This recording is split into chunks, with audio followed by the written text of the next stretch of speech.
I remember the first time I saw him, my father's office, the smell of old leather and fear.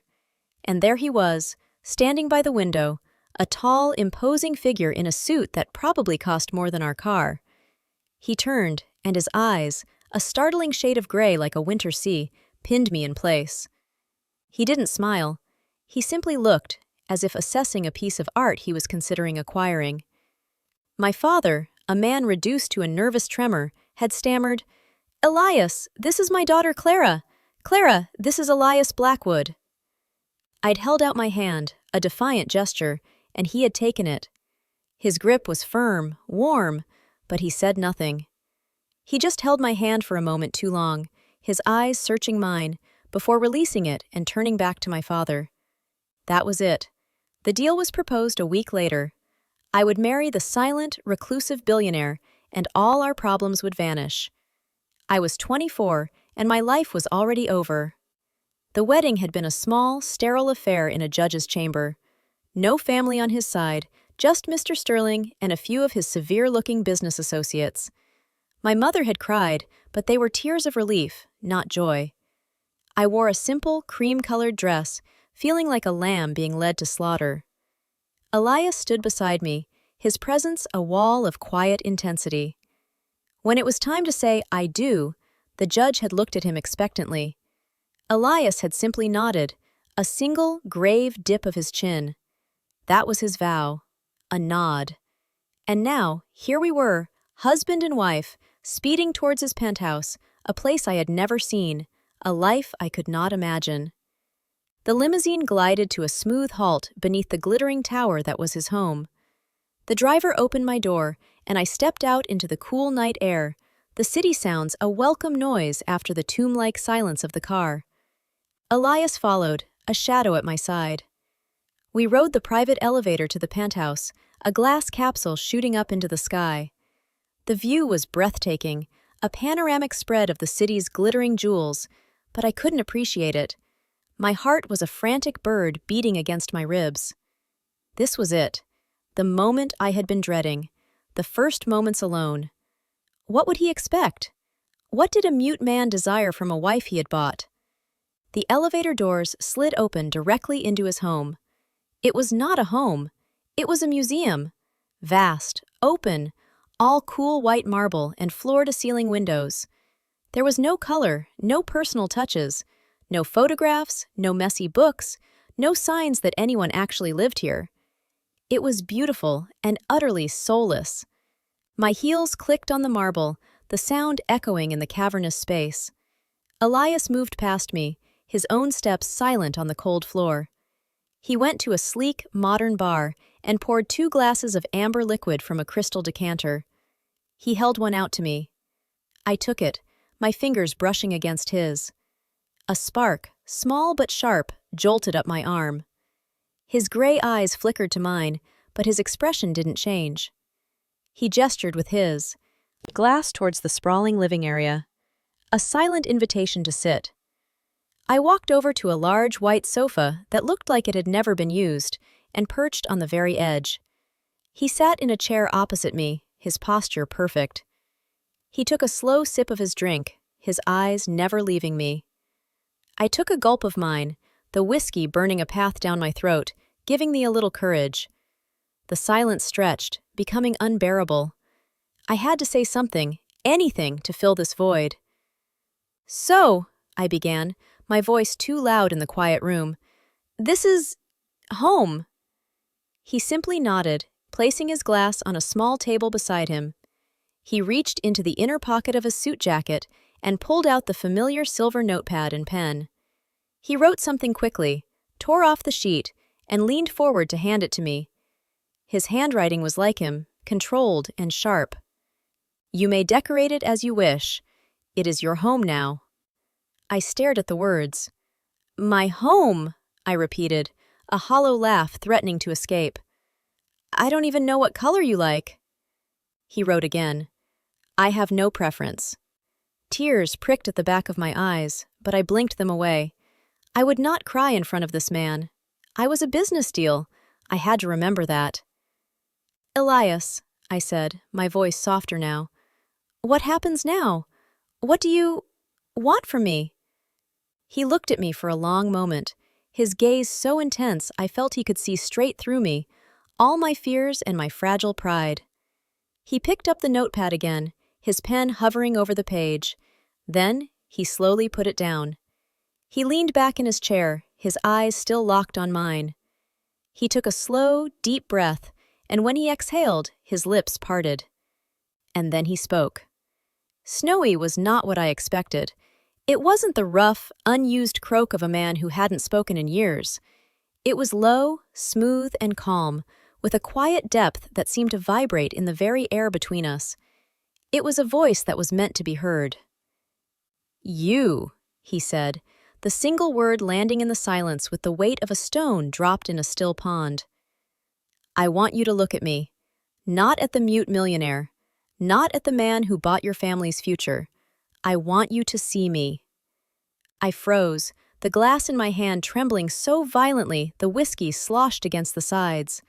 My breath caught in my throat, a painful, sharp hitch. I couldn't move. I couldn't speak.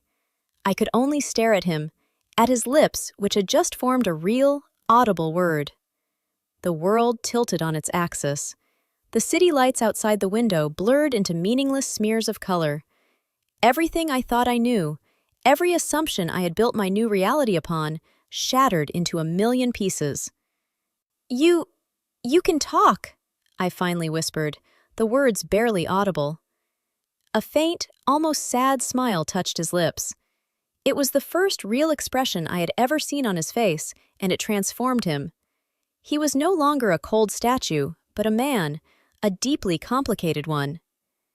Yes, Clara, he said, my name sounding like a secret on his tongue. I can talk. The shock was a physical blow. I set my glass down on the marble floor, afraid I would drop it. My mind was racing, tripping over itself. Why? The question burst out of me, laced with confusion and a rising tide of anger. All this time? The wedding? The judge? You just nodded. You let me believe. Everyone believes. I stood up, needing to move, to put distance between us. Why would you pretend? Why would you do this? He didn't stand. He just watched me, his gray eyes filled with a patience that infuriated me further. It was necessary, he said, his voice still that maddeningly calm, low baritone. I needed to know who you were when you thought I had no voice. I needed to see the real you, not the performance you would put on for the man who held your family's fate in his hands.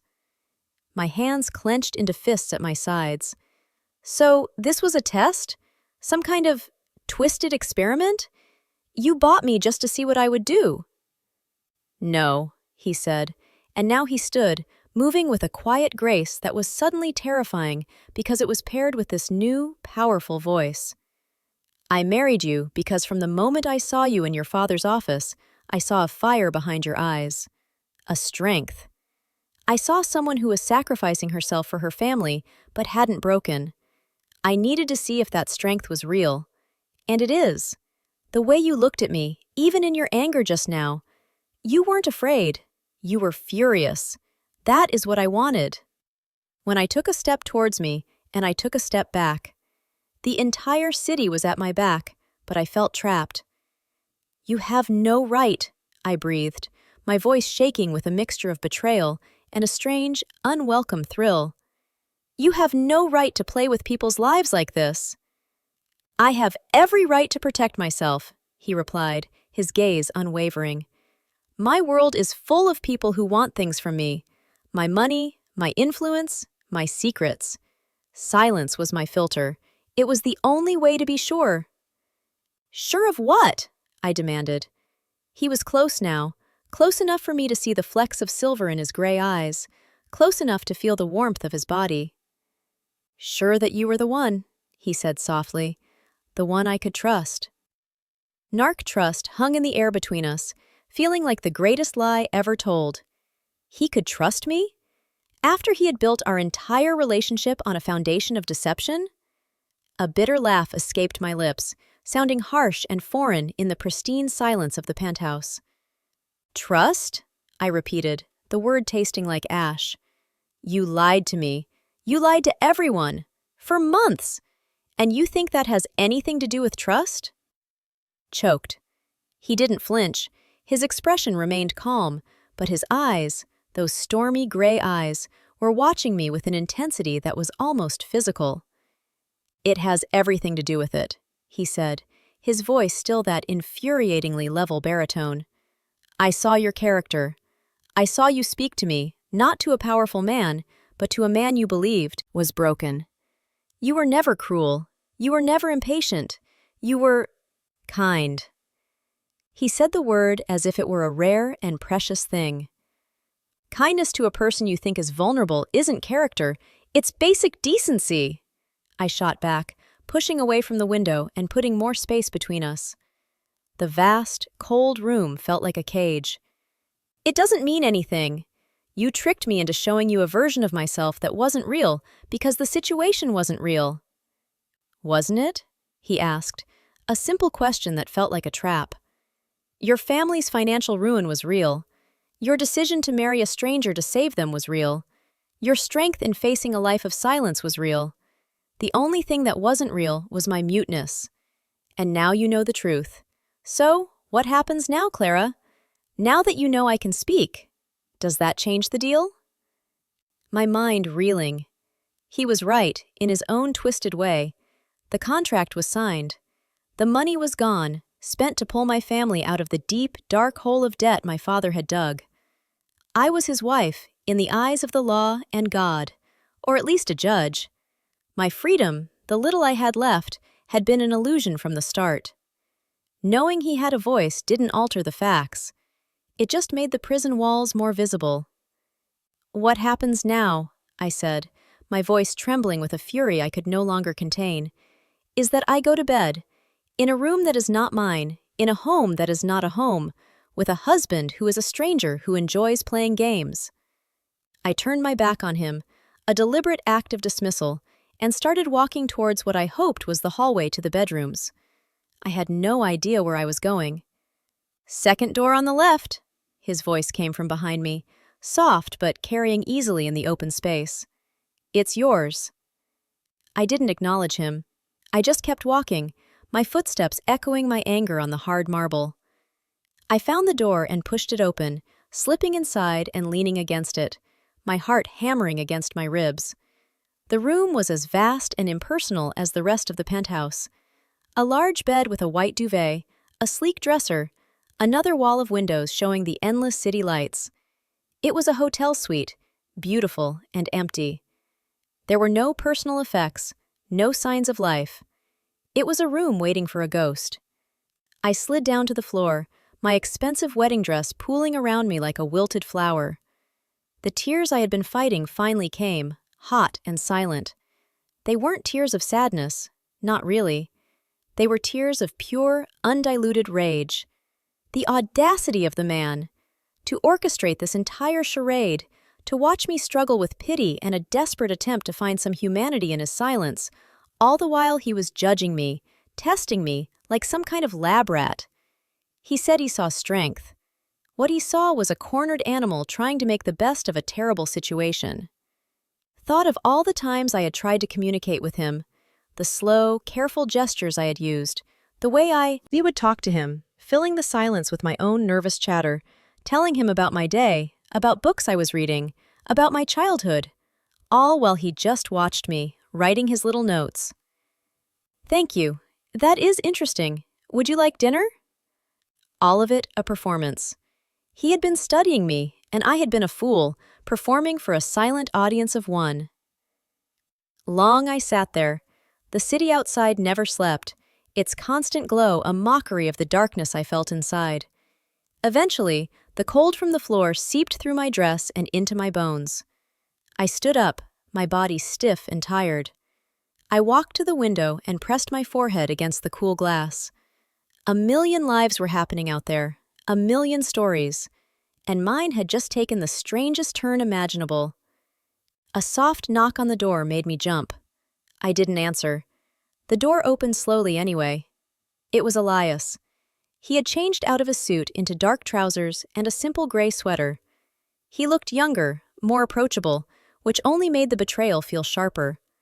He was holding a small tray with a cup of tea and a plate with a sandwich. "I thought you might be hungry," he said, his voice quiet. He placed the tray on the dresser.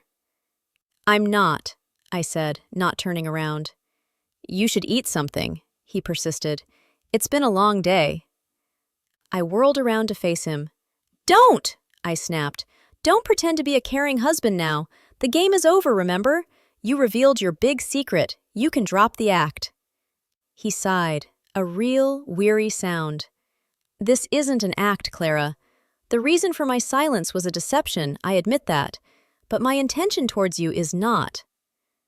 "What intention? To have a wife you vetted like a security clearance? To have a companion who passed your little test?" I crossed my arms over my chest, a feeble barrier. "What do you actually want from me, Elias, now that you're done with your experiment?" He looked at me, and for the first time, I saw something other than calm certainty in his eyes. I saw a flicker of uncertainty. "I want a partnership," he said. "A real one." Laughed, a short, harsh sound. "A partnership? Based on a lie?" "Based on the truth I uncovered," he countered. "I am a very wealthy man, Clara. That comes with a certain kind of life, a life of sycophants and enemies. I needed to find someone who wasn't interested in the spectacle, someone who could see past the money and the power. My silence ensured that. You never tried to charm me. You never tried to flirt or manipulate. You were just yourself. Annoyed sometimes, resigned often, but always honest. That is more valuable to me than you can possibly imagine." His words hit me with a strange weight. I remembered the countless times I had been short with him, frustrated by the one-sided conversations. I remembered the days I had barely looked at him, lost in my own misery. I had never performed for him because I thought there was no point. He couldn't hear my performance. It was the one freedom I had in this arrangement, the freedom to be miserable without having to hide it. "And what does this partnership entail?" I asked, my voice laced with suspicion. "Do I get a seat on the board? A vote in your business decisions?" He almost smiled. "It entails you living here, with me. It entails us building a life, a real one, together." He made it sound so simple, so normal, as if he hadn't just ripped the rug out from under my entire existence. "You can't just flip a switch, Elias. You can't reveal a secret like that and expect everything to be normal." "I don't expect normal," he said. "I never have. I just expect you." He looked at the untouched tray. "Please, try to eat. We can talk more in the morning." He turned and left, closing the door softly behind him. I was alone again. The silence in the room was different now. It wasn't his silence anymore. It was ours. And it was filled with the echo of his voice, a voice that had changed everything. I looked at the sandwich. I was starving. With a frustrated groan, I walked over, picked it up, and took a bite. It was good. Of course it was. Everything in this perfect, cold, deceptive prison was of the highest quality. I ate the whole thing, drank the tea, and wondered what in the world I was supposed to do now. The mute millionaire was gone. In his place was a man who was far more dangerous, because he was a man I could actually talk to, and a man I was dangerously, infuriatingly, beginning to be curious about. The morning light was harsh and unforgiving, streaming through the massive windows and illuminating the sterile perfection of the bedroom. I had slept fitfully, my dreams a chaotic mix of silent screams and a low, calm voice that weaved through them. Waking up in the strange, vast room was a fresh shock. For a moment, I forgot where I was, and then the memory of the previous night crashed down on me. The wedding, the limousine, his voice. I got out of bed, my body aching with a tension that had nothing to do with the comfortable mattress. I wandered into the ensuite bathroom, another marvel of marble and chrome, and stared at my reflection in the mirror. I looked the same. Tired, a little pale, but the same Clara. It felt wrong. The world had shifted, but my face hadn't gotten the memo. I dressed in the simple, expensive clothes I found hanging in the walk-in closet, clothes that had appeared as if by magic, all in my size. Another reminder of his silent, all-seeing control. When I finally ventured out of the room, the penthouse was quiet. I half expected to find him waiting, but the living area was empty. The city sprawled below, bathed in the clear light of day, looking less like a jewel box and more like an intricate machine. I found my way to the kitchen, a chef's dream of stainless steel and dark granite. And there he was, Elias, standing by a counter, pouring coffee into 2 mugs. He was dressed for the day in dark trousers and a white shirt, the sleeves rolled up to his elbows. He looked normal, human. It was disorienting. "Good morning," he said. His voice was the same as last night, that low, resonant sound that seemed to belong in the space now, as if the walls had been waiting for it all along. I just stared at him, my arms crossed. I hadn't decided how to be around him yet. The anger was still there, a hot coal in my chest, but it was banked now, smoldering under a layer of pure, bewildered confusion. He held out a mug. "Coffee? I wasn't sure how you take it." I hesitated, then took it. Black. I took a sip. It was perfect. "Thanks," I muttered, the word feeling inadequate. "Did you sleep all right?" he asked, leaning back against the counter, watching me. "No," I said honestly, "I didn't." He nodded, as if he'd expected that. "I understand." He gestured towards the living area. "Shall we? There are things we should discuss." We moved to the sofas, the same positions as last night, but the daylight changed everything. I could see the tiny lines at the corners of his eyes, the slight shadow of stubble on his jaw. He was a real person, not a statue. He took a slow drink of his coffee before speaking. "First," he began, "I want to apologize, not for my reasons, but for the hurt my method caused you. It was not my intention to cause you pain. It was my intention to find clarity." "Clarity," I repeated, wrapping my hands around the warm mug. "By lying." "By creating a controlled environment," he corrected gently. "Think of it, Clara. If I had spoken to you like this from the beginning, what would have happened? You would have been nervous. You would have tried to impress me. You would have hidden your true feelings behind a mask of politeness. I would have seen a performance, not a person. This way, I saw you, the real you, the woman who gets frustrated when she can't have a proper conversation, the woman who has a stubborn set to her jaw when she's angry, the woman who is fiercely loyal to her family, even when it costs her everything." He had been watching me that closely.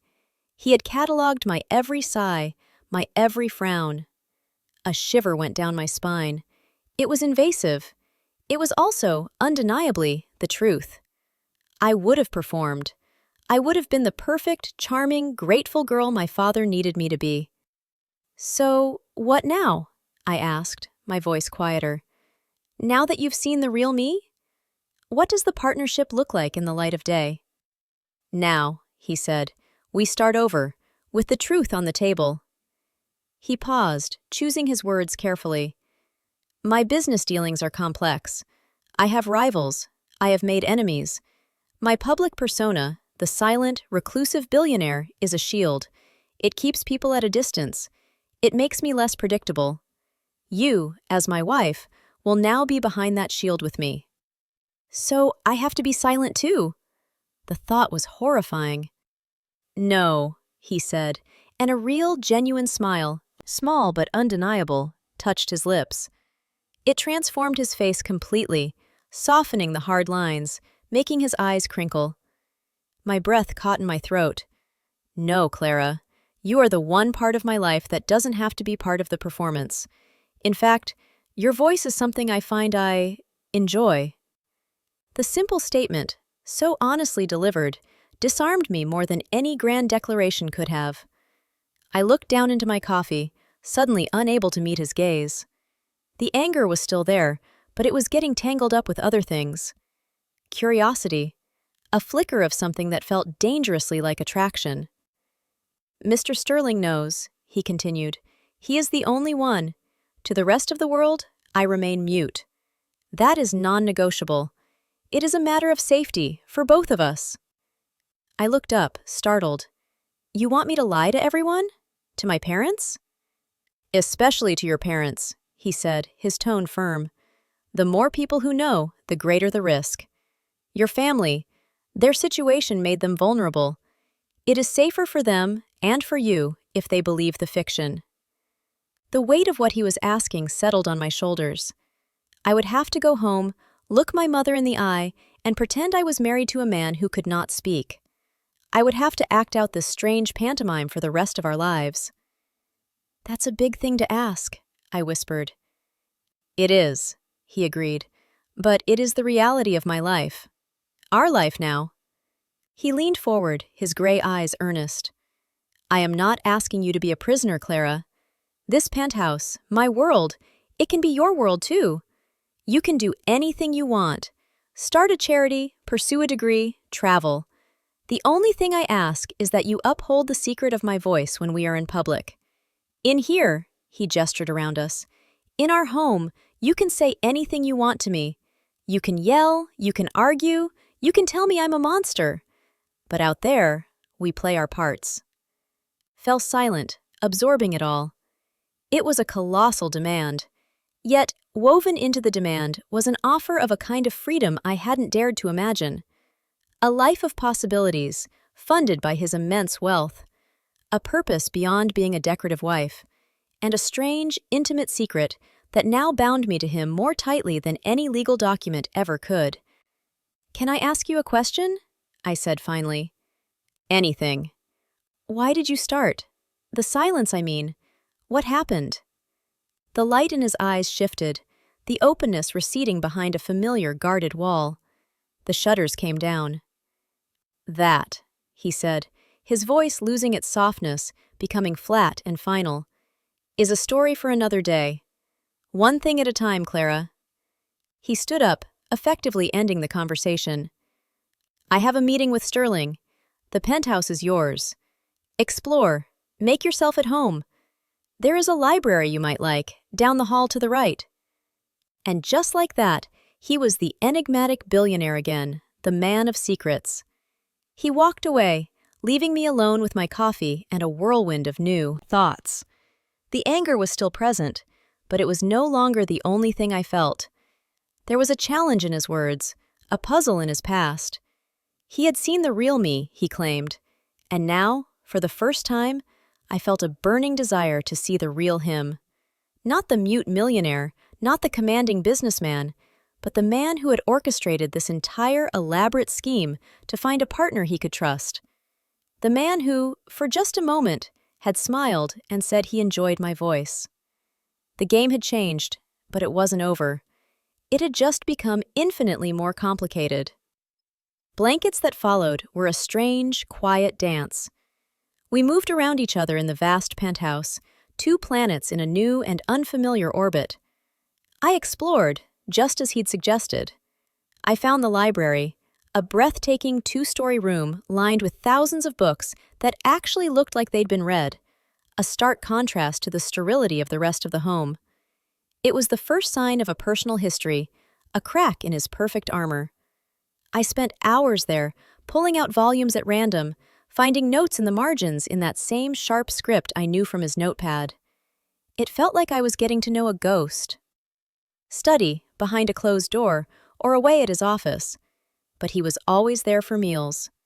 Those first few dinners were awkward, filled with long silences that were now a choice, not a condition. I was stubborn, clinging to my anger like a shield. I answered his questions with short, polite replies. How was your day? Fine. Did you find anything interesting in the library? A few things. Deflate. He didn't push. He just watched me, his gaze thoughtful. He talked about neutral things, art, current events, the history of a building we could see from the window. His knowledge was vast, his mind sharp and analytical. It was impossible not to be drawn in, even against my will. I found myself listening, really listening, to the sound of his voice. I started to recognize the subtle shifts in its tone, A hint of dry humor when he described a foolish business rival, a note of genuine passion when he spoke about a new technology his company was developing. One evening, about a week after the wedding, I broke. We were eating, and the silence felt heavier than usual. I put my fork down. "It's not fair," I said, my voice trembling slightly. Hicks up from his plate. "What isn't?" "This," I gestured between us. "You knowing everything about me. You saw me at my most vulnerable, my most frustrated. You have this dossier on my character, and I know nothing about you. Nothing real. You're still a stranger." He was quiet for a long moment, his expression unreadable. Then he nodded. "You're right. That is unfair." He pushed his plate away and leaned back in his chair. "What do you want to know?" The question threw me. "Everything! Why the silence? Who are you, Elias Blackwood?" He let out a long, slow breath, his eyes drifting towards the city lights. "The silence started as a necessity," he began, his voice low. "When I was much younger, I built my first company from nothing. I had a partner, a friend, or so I thought. We were inseparable. I talked to him about everything, my ideas, my fears, my dreams for the future."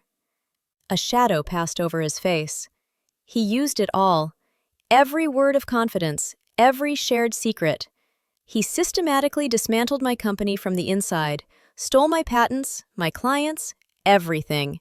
He left me with nothing but debt and a profound understanding of how dangerous a trusted voice can be. Richness. I stared at him, the pieces starting to click into place. "So you stopped trusting? You stopped speaking?" "Not entirely, but publicly, yes. I rebuilt everything, but I built it alone. The persona of the mute billionaire was born. It was a defense mechanism. When you don't speak, people reveal themselves.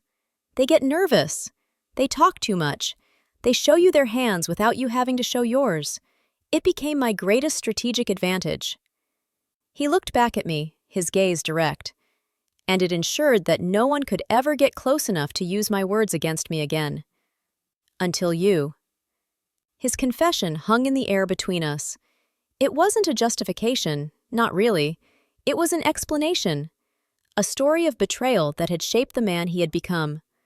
The cold, calculating act suddenly had a source, a root in a past pain I could understand. My anger, which had felt so solid and righteous, began to feel fragile. "Why me, then?" I asked, my voice barely a whisper. "Why break your rule for me?" "Because you were the first person in a very long time who made me want to break it," he said simply. The silence, which had always been my fortress, started to feel like a wall between us. I found myself wanting to hear your thoughts, not just read them on a notepad. I found myself wanting to answer you, to have a real conversation. The moment we were alone after the wedding, it felt like the right time, the only time. He gave a small, self-deprecating shrug. "Perhaps my execution was flawed." Bakey laugh escaped me. "Flawed? That's one word for it." The ghost of a smile touched his lips.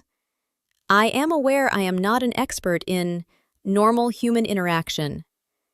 Brushed. That was the understatement of the century.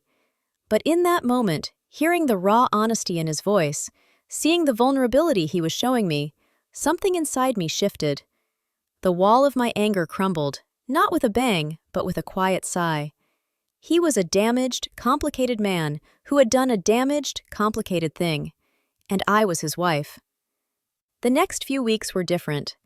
The tension eased, replaced by a tentative, growing curiosity. We started talking for real. I told him about my childhood, my dream of being a writer that I'd abandoned when my family's money troubles began, my love for old, sad songs. He told me about about the years of struggle, his love for chess, his secret fondness for terrible action movies. We argued about books and politics. We laughed, a real, genuine sound that began to echo through the cold penthouse, warming it from the inside out. I stopped seeing the museum and started seeing ashes of green life. I filled vases with bright, unruly flowers. I stacked my books on the coffee table, creating a comfortable mess. He watched it all happen, a quiet approval in his eyes. He never said a word about the changes. He just seemed to absorb them, as if he'd been waiting for someone to fill the empty spaces. We were in the library. I was curled on a large sofa, reading, and he was in his favorite armchair, going over some papers. A comfortable silence had settled between us, the kind that doesn't need to be filled. I looked up from my book and watched him, the way his brow furrowed in concentration, the way he absently ran a hand through his dark hair. Felt my gaze and looked up. "What is it?" I just knew that in that moment, the man across from me wasn't the mute millionaire I had married, or the ruthless businessman, or the wounded soul who guarded his past. He was just Elias, my husband. And the thought didn't fill me with dread or anger anymore. It felt right. Thinking, I said softly, "This is nice." He studied my face for a long moment, his gray eyes soft in the lamplight. He put his papers aside and stood up. He walked over to the sofa and sat down beside me, not touching, but close enough that I could feel the warmth of him. He reached out and gently took the book from my hands, placing it on the table. "Clara," he said, his voice low and earnest, "I know how we began. I know I took your choice away. I can never change that, and I will always be sorry for the pain I caused." He paused, his gaze searching mine. "But every day since, being with you, hearing your voice, has been my choice. And I choose this. I choose you." He leaned forward slowly, giving me every opportunity to pull away. I didn't. I stayed perfectly still, my heart hammering against my ribs, not from fear, but from a wild, hopeful anticipation. His lips met mine, and it wasn't a claiming or a demand. It was a question. It was a promise. It was a beginning. Eyes were brighter than I had ever seen them. He didn't say anything. He didn't have to. I reached out and took his hand, lacing my fingers through his. The silence that fell between us then was entirely new. It wasn't empty. It was full. Full of understanding, of a past forgiven, and a future that was suddenly, wonderfully, unknown. The mute millionaire had spoken, and in doing so, he had finally given us both a voice.